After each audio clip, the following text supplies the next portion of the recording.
제가 이제 1억 모으기를 하면서 좀 지금도 엄청 가장 후회하는 내용들이 이제 몇 가지 있는데요. 이제 가장 큰 게 네, 안녕하세요. 저는 이제 김대리의 직장인 재테크라는 채널을 운영하고 있고요. 지금 현재는 일반 식품 회사에서 품질 관리 업무를 진행을 하고 있습니다. 그래서 제 채널에 이제 어느 정도 얘기는 해나왔지만 좀 처음 보시는 분들도 계실 것 같아서 간단하게 말씀드릴게요. 이제 저는 일단 군 장교로 전역을 했고요. 중위 제대를 했고 지금 전역한 지는 한 5년 정도 된 것 같습니다. 그리고 제가 좀 재테크 쪽에 좀 어려서부터 관심이 많아가지고 20대 초반부터 이제 펀드를 시작으로 재테크를 시작을 했고요. 현재는 주식으로 재테크를 하고 있습니다. 제 유튜브 채널을 이제 운영을 하게 된 계기가 일단 제가 회사에서 이제 업무를 하다가 보니까 이제 제 밑에 직원들도 들어오고 그 직원들을 제가 보다 보니까 이 재테크라는 거에 대해서 돈을 모은다거나 재테크를 한다거나 이런 거를 아예 생각조차 안 하는 사람들이 거의 대부분이더라고요. 그래서 내가 이 월급을 받아서 어떻게 재테크를 하겠냐 이제 이런 마인드로 이제 계시는 분들이 많아가지고 저도 솔직히 재테크를 월급 200도 못 받을 때부터 저도 시작을 했기 때문에 충분히 가능하다고 생각을 해서 제 이런 생각들을 좀 사회초년생 분들이나 재테크를 시작하신 지 얼마 안 되신 분들에게 좀 제가 좀 했었던 그런 정보들을 좀 나눠드리고 싶어서 유튜브라는 채널을 시작을 하게 됐고요.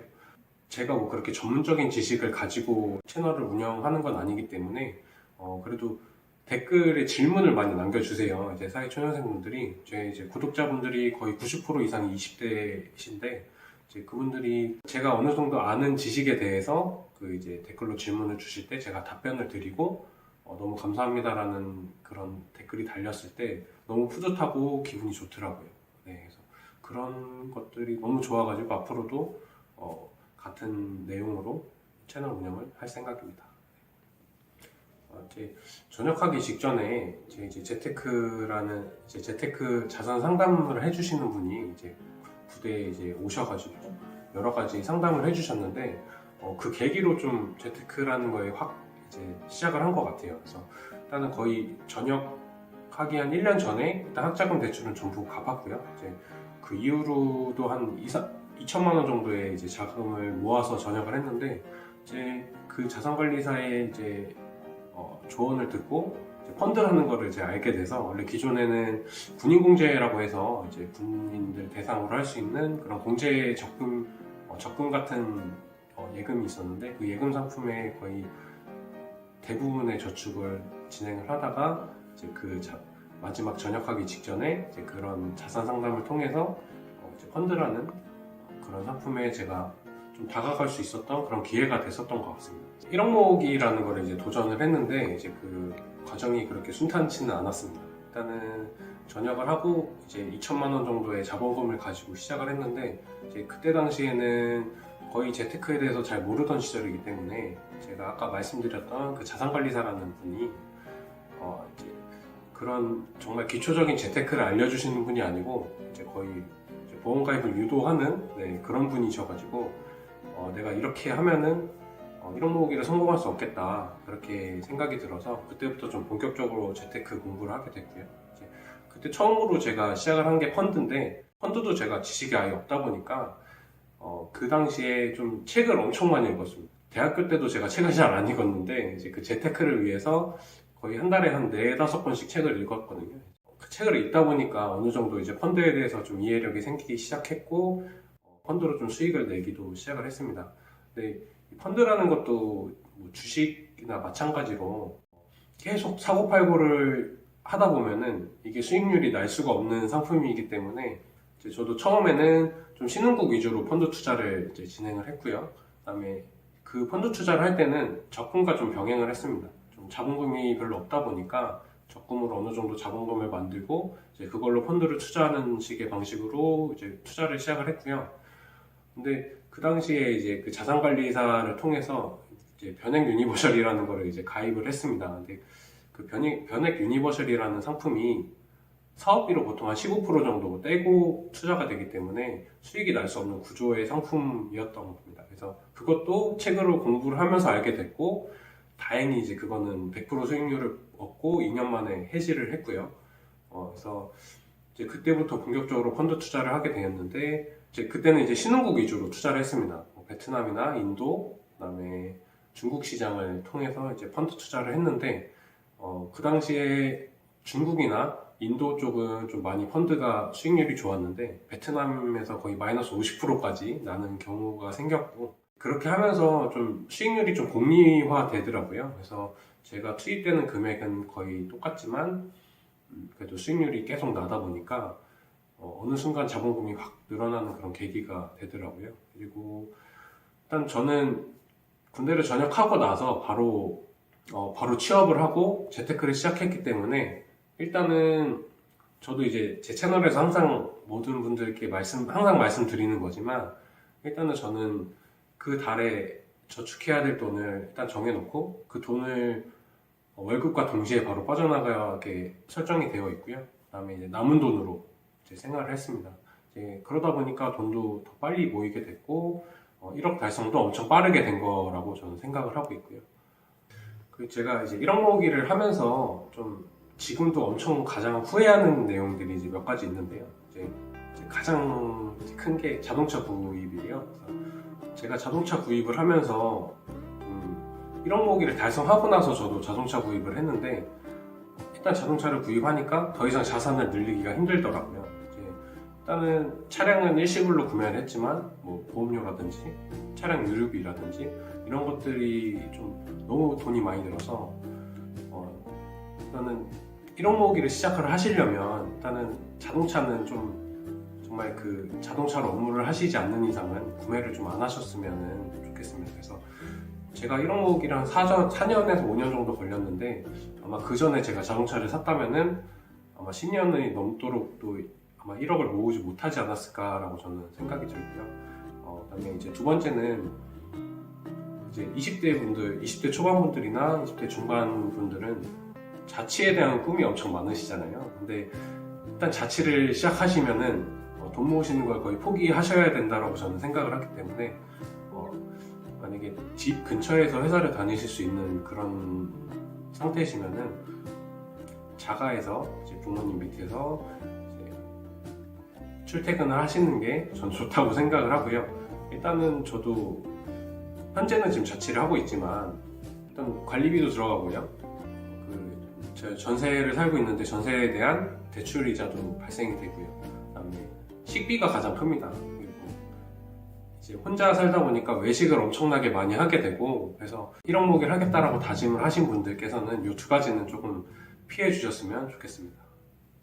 지금 생각하면은 절대로 안 할 것들이 몇 가지 있는데요. 이제 일단은 예를 들면 그 자산관리사를 통해서 변익 유니버셜 가입을 안 했을 거고요.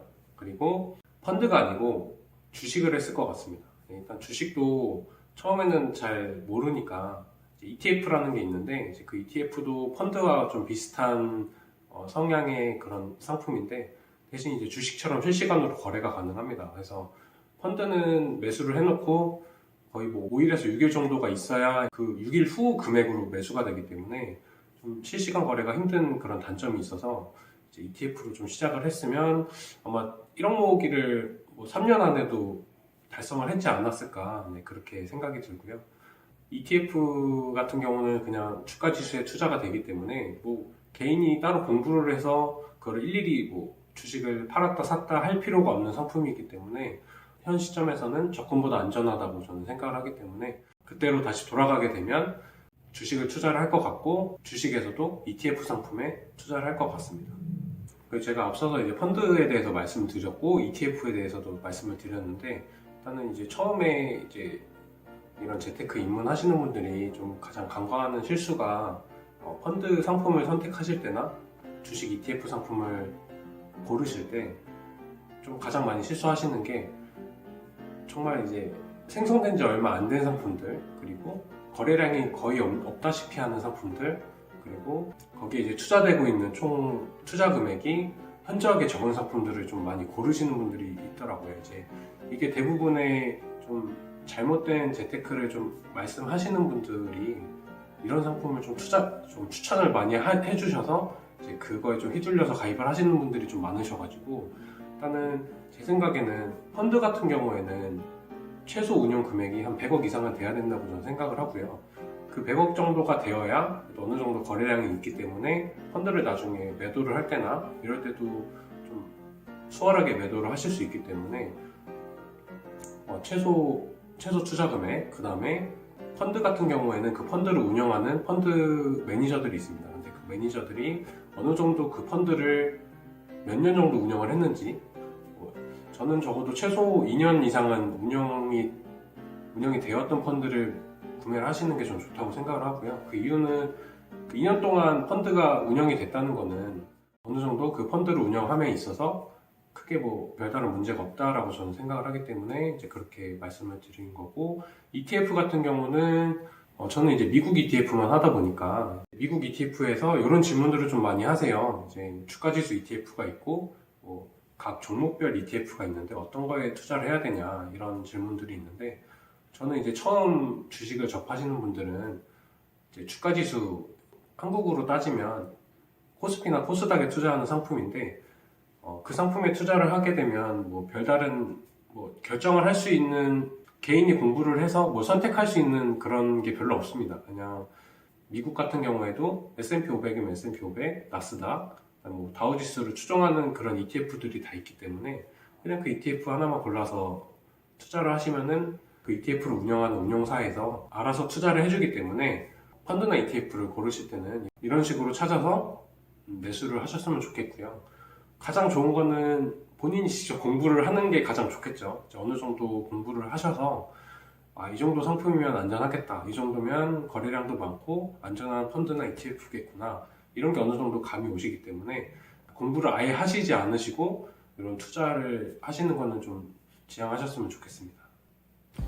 그리고 제가 이렇게 돈을 모으다 보면 좀 주변에서 여러 가지 말들을 좀 많이 하시는 편이에요. 뭐 그렇게 지금 돈 모아가지고 뭐 부자 될 수 있겠냐, 뭐 그렇게 열심히 살아봤자 뭐 네가 어떻게 되겠냐, 이런 말들이 좀 참 많이 듣는데, 저는 제 자신이 충분히 부자가 될 수 있다라고 생각을 하기 때문에 이렇게 열심히 살고 있는 거고요. 나중에 이제 제 미래에 경제적 자유를 이루어서 살고 있는 저의 모습을 이제 꿈꾸고 있기 때문에 그 모습을 상상을 하면서 정말 이제 주말에도 아르바이트를 하고 있고 평일에도 일을 하고 있지만, 주말에 아르바이트를 하면서도 이제 그 생각을 하면은 그렇게 힘들거나 뭐 그렇게 하지 않습니다. 그래서 내가 좀 한 살이라도 젊었을 때 열심히 일을 해가지고 1년이라도 빨리 더 이제 경제적 자유를 누리고 싶어서 이렇게 열심히 저축도 하고 재테크도 하고 있습니다. 네. 좋은 기회가 돼서 동상이몽 채널에 저도 이제 출연을 하게 됐는데, 이 기회를 통해서 동상이몽 채널 좀 많이 사랑해 주셨으면 좋겠고, 저도 유튜브 채널을 운영을 하고 있으니까 좀 관심 있으신 분들은 놀러 오셔서 영상 보시고, 이 영상을 보시는 모든 분들이 좀 경제적 자유를 이루셨으면 좋겠습니다. 감사합니다.